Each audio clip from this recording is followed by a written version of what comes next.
Здравейте от AutoBeast Garage. Днес ще ви покажем това Porsche 911.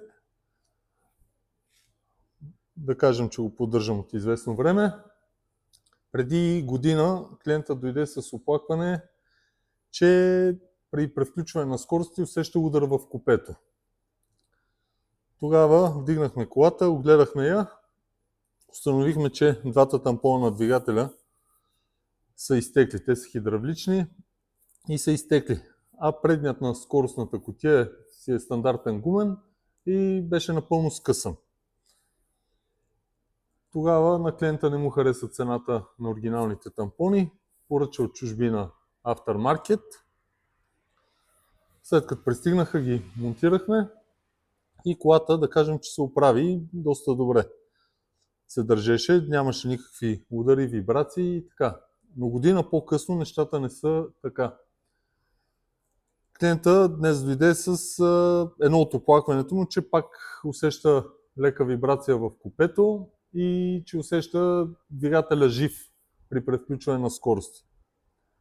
Сега ще ви покажа при превключване какво прави двигателят. Наблюдавайте внимателно.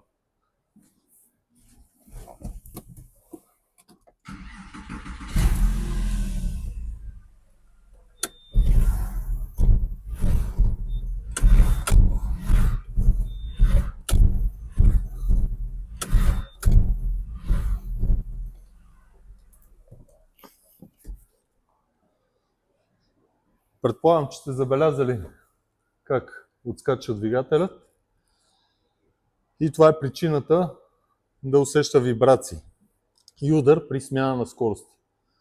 В случая огледах, тампонът на скоростите е здрав, но хидравличните също изглеждат здрави визуално. В десния се вижда, да кажем, малко сякаш гумата е компрометирана, но не е изтекло маслото.